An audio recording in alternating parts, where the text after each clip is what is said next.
Long considered a crime-ridden and poverty-stricken backwater to its powerful northern neighbor, the nation of Mexico has undergone massive structural changes in the previous decades. Wage growth is surging along with major increases in exports and foreign direct investment, particularly in the manufacturing and construction sectors. The nation is poised to become the 11th largest economy in the world by next year, and long-term predictions predict a climb to the 7th spot by 2050. While widespread poverty and poor to non-existent infrastructure used to be the norm, Mexico is now on the cusp of a golden era and poised to become a global economic powerhouse in the near future. So what caused this astonishing turnaround to take place, and how can Mexico ensure it doesn't squander its bright future? To understand the current situation, it helps to get an understanding of Mexico's economic history.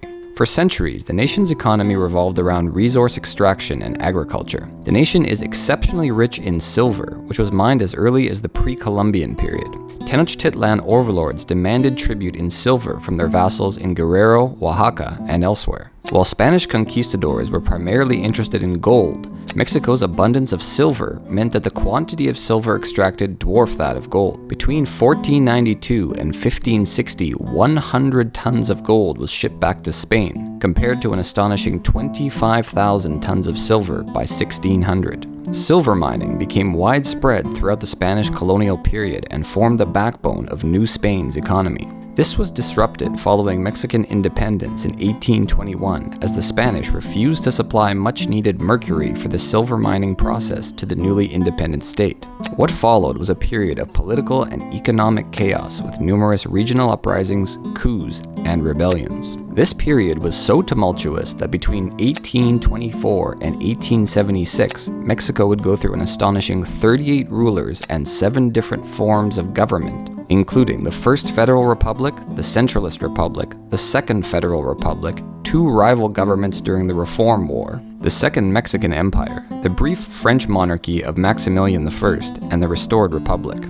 This period of chaos lasted for about 50 years until General Porfirio Diaz entered Mexico City with his forces on the 12th of February 1877 and seized power. As would be expected, the economy suffered greatly during this period of instability, and large-scale silver mining didn't restart until the Porfiriato, the period of Porfirio Diaz's long dictatorship during the late 19th and early 20th century. This period was characterized by a modernization of the economy, increased foreign investment, the construction of a sophisticated railway network, and the beginning of the nation's petroleum industry on the Gulf Coast. These advancements helped reduce Mexico's dependence on silver as its economic driver, as the rail network linked the nation to the United States, allowing for cross-border trade and the development of new industries in the manufacturing, agriculture, and textile sectors. Unfortunately, this period of rapid progress did not last. Diaz, like many other dictators, did not wish to give up power. This, combined with a massive concentration of wealth and power to a few land-holding families and the poor treatment of peasant workers and laborers, meant the country was ripe for a revolution. And a revolution it had. Over the next decade, a violent and destructive civil war took place, resulting in the deaths of over 1 million people, mostly non-combatants.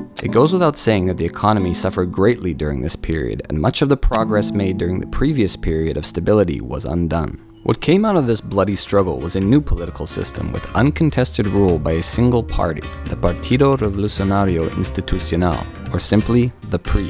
This system was more akin to a monarchy or dictatorship than a democracy. Peruvian writer Mario Vargas Llosa described the PRI as the perfect dictatorship, stating, "The perfect dictatorship is not communism, nor the USSR, nor Fidel Castro. The perfect dictatorship is Mexico, because it is a camouflage dictatorship." Elections were held every 6 years, but the PRI's hand-picked candidate always won by massive margins, often obtained through massive electoral fraud. This period was categorized by widespread corruption, inequality, and a lack of political freedoms. However, given the chaos experienced during the revolution, the political stability provided was a trade-off that many Mexicans were willing to make. Additionally, during the early years of PRI rule, the nation experienced an economic boom known as the Mexican Miracle. Protectionist economic policies were implemented, and due to the centralized one-party rule, the PRI was able to undertake massive transportation and telecommunications infrastructure projects. This resulted in industrialization and a transformation from an agrarian society to an urbanized one.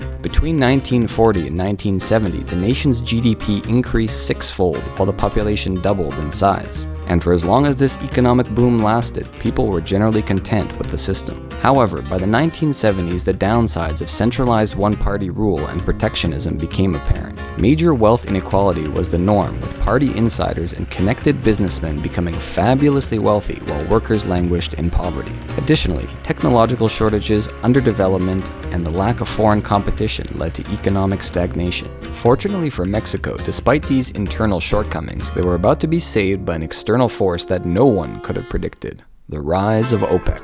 In response to the United States' support of Israel during the 1973 Yom Kippur War, the oil-producing nations of OPEC declared an oil embargo against the US and its allies, Canada, the UK, Japan, and the Netherlands. While the embargo was lifted just 6 months later, the supply shock caused the oil price to shoot up over 300%. Possessing large offshore oil reserves in the Gulf, in the Cantarell, Crudo Ligero Marino, and the Ku Malub Zap fields, as well as inland in the Chicontepec and Agua Fria fields, Mexico was perfectly positioned to take advantage of the new demand and elevated oil prices. Pemex, the state-owned and managed company nationalized in 1938, began ramping up domestic production, exploration, and construction of new wells, all of which was funded by large sums of external debt. Petroleum investments paid huge dividends during this chaotic period for the oil market, with the economy growing more than 8% annually between 1978 and 1981. Transportación y sobre todo del eficiente desempeño de sus trabajadores. Ellos son la energía que mueve a Pemex. However, as with most oil-rich nations, black gold can be both a gift and a curse. Falling oil prices due to increased worldwide production, combined with rising inflation, increased interest rates, and an overvalued peso led to the 1980s being known as La Década Perdida, the lost decade. Servicing the high level of foreign debt gave Mexico little choice but to begin selling off public enterprises in its economy, including banking, telecommunications, the steel and sugar industry, and food distribution. After privatization, these enterprises were allowed to maintain their monopoly status, making their new owners fabulously wealthy. Billionaire Carlos Slim made his fortune during this period with the purchase of telecom giant Telmex. Under President Carlos Salinas, between the years of 1988 and 1994, a full 85% of state-owned businesses were privatized. This massive sell-off was rife with insider deals and corruption, with much speculation of Carlos Salinas enriching himself and his brother Raul in the process. However, Mexico didn't privatize everything, holding on to the jewel of the Mexican public sector, the oil giant Pemex. This privatization phase worked for the most part, with the nation escaping disastrous default and mostly righting the economic ship. This leads us to the current era of NAFTA. Before 1994, Mexico mostly pursued a policy of protectionism and high tariffs, which meant international trade didn't make up a significant portion of the economy. This all changed with the implementation of the North American Free Trade Agreement between Mexico, the United States, and Canada. NAFTA was a game changer for the Mexican economy. Rather than protectionism and tariffs, the agreement transformed the North American continent into a giant tariff-free trade zone. The economic engine of the world's sole superpower and its consumer market was now open for business with Mexico. The start of the NAFTA period was undoubtedly chaotic, with the Zapatista revolt seizing towns in the Chiapas highlands in protest, as well as the assassination of pre-candidate Luis Donaldo Colosio. Things were off to a rocky start. Additionally, NAFTA was passed during a recession period for the Mexican economy, so initial economic growth and jobs projections fell short of what was promised. However, since NAFTA's passing, exports have increased from 8.56% of Mexican GDP in 1993 to 36.95% in 2013. Foreign investment in Mexico, particularly in the manufacturing and automotive sectors, has grown into billions of dollars annually. As a result of these investments, over 500,000 manufacturing jobs have been created.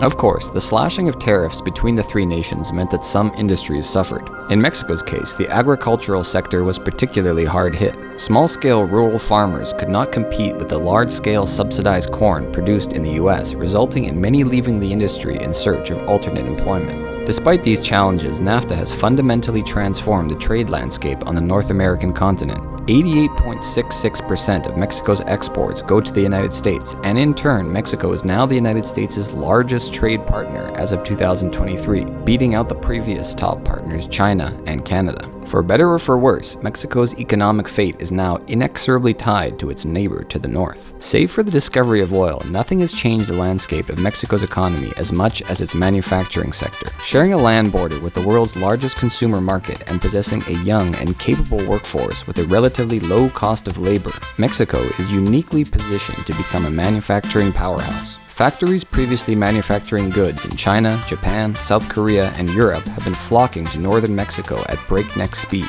The reason for this is simple and can be described with a single word: nearshoring. This phenomenon is not a new one. The Maquiladoras system, established in Mexico in the 1960s, allowed foreign direct investment in manufacturing plants.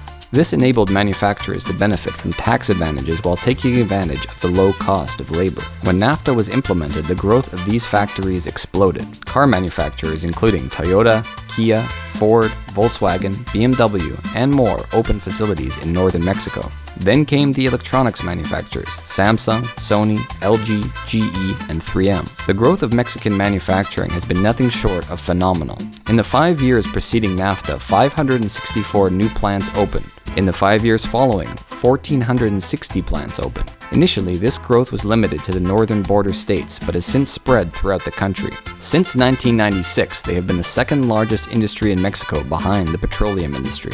While Mexican manufacturing may not be new, the shift from offshoring to nearshoring is now accelerating at a pace unseen before.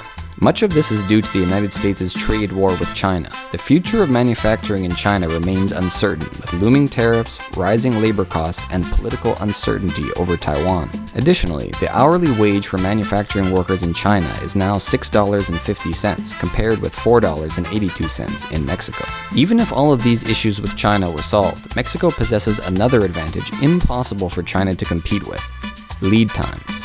Consider a ship departing from Shanghai to Los Angeles. In the best case scenario, this ship will take 14 days to arrive and cost approximately $5,400 per 40-foot container. The same container shipped overland from Tijuana to Los Angeles takes 3 hours to arrive and costs just $600. Naturally, shorter lead times represent a major advantage for American businesses. All this to say that the transfer of manufacturing from Asia to Mexico is not a temporary phenomenon. Growth is projected to continue, and barring unforeseen circumstances, will continue transforming Mexico into a manufacturing powerhouse. Another key factor that hasn't been mentioned yet is Mexico's advantageous demographics. The nation boasts one of the healthiest age demographics among industrialized countries, with a median age of just 29 years and a birth rate of 1.82 births per woman, which, although below replacement levels, is still far better than other industrialized economies. If we compare those figures to manufacturing nations like China, with a median age of 39 and a birth rate of 1.16, or Japan, with a whopping median age of 49 and a birth rate of 1.3, it's easy to see how Mexico's youthful composition will be a major advantage in the coming decades. Aging populations mean there are fewer working-age people able to support the economy. This leads to labor shortages, higher taxes to support the social welfare system, and potential political unrest. While the above-mentioned features undoubtedly indicate a positive outlook for Mexico's economic future, not everything is positive. Wealth inequality remains a major issue in Mexico, with the top 10% of income earners earning over 30 times more than the bottom 50%. While similar patterns used to be the norm in other large European, Asian, and North American economies throughout the 20th century, most of these nations experienced a strong reduction in inequality. Mexico did not. This led to many Mexicans heading north to the United States and elsewhere for better job opportunities, a phenomenon known as brain drain. In 2019, there were 10.9 million Mexican citizens living in the United States, and when it comes to highly skilled individuals, crucial for any advanced economy, of the 30,000 Mexican citizens with a PhD, 11,000 of them live in the United States. However, the brain drain phenomenon is showing signs of reversal. In recent years, the number of Mexicans leaving the United States has outpaced the number of new arrivals, due to increased U.S. immigration enforcement, slow economic conditions in the U.S., and the strengthening of the Mexican economy. Another issue that bears mentioning is the shocking lack of support for Mexican business and industry from the federal government. President Manuel López Obrador, elected in 2018, has largely left industrial policy to state governments and instead focused on large infrastructure and energy projects, like the $7.4 billion Tren Maya mega railway traversing the Yucatan Peninsula. That is to say, much of the recent success in Mexico's industrial sector has taken place in spite of the federal government. Northern manufacturing hubs like Monterrey in the state of Nuevo León have had to develop their industries on their own, investing in infrastructure like industrial parks, roads, attracting foreign investment, and offering financial incentives. Crime is another major concern as Mexico's economy continues to develop. Industry needs security and stability to thrive, and Mexico does not have the best reputation in this regard. On top of that, much of the crime and violence in Mexico takes place in the northern border regions, the same regions where nearshoring is developing. While President Obrador made fighting crime a priority of his administration, his efforts have largely failed. Violent crime and murders spiked under his 6-year term, making it the most violent period in the country's recent history. Add to that, truck hijacking continues to be a serious problem in Mexico. Mexico logged 7,862 violent cargo truck hijackings in 2023, up 3% from 2022. No other nation suffers more highway robberies in the Western Hemisphere, save Brazil. It goes without saying that Mexico will need to find a way to improve its safety and security going forward if it wishes to unlock its true industrial potential. This brings us to the election of Obrador's hand-picked successor, Claudia Sheinbaum of the left-wing Morena party in the June 2024 election. Having worked as a climate scientist for much of her career, she has made the environment a major part of her campaign, including pledging to boost renewable energy capacity by as much as 50% by the end of her term in 2030. Whether or not this is feasible remains doubtful, as Mexico remains highly dependent on its traditional oil and gas industries. Additionally, much of her political support comes from her predecessor, Obrador, who doubled down on Mexico's petroleum and energy industries. Should she attempt to shoehorn green energy reform into the petroleum-rich nation, she would likely lose much of this political support, but it remains a potential threat to the nation's rapid economic development nonetheless. The 19th century Mexican dictator Porfirio Diaz famously said, "Poor Mexico, so far from God and so close to the United States." At the time, it was a lamentation on the misfortune of being located so close to its meddling, expansionist neighbor to the north. However, times have changed. What was once a curse is now more and more a blessing, as can be seen in the rapid rise of Mexico as a nearshore manufacturing giant. While the nation undoubtedly still has its fair share of challenges, the future looks increasingly bright. Although it might be somewhat premature to say, we are likely observing the dawn of a renaissance, Mexico's golden age. If you enjoyed this video, please consider subscribing and watching one of these 2 videos next.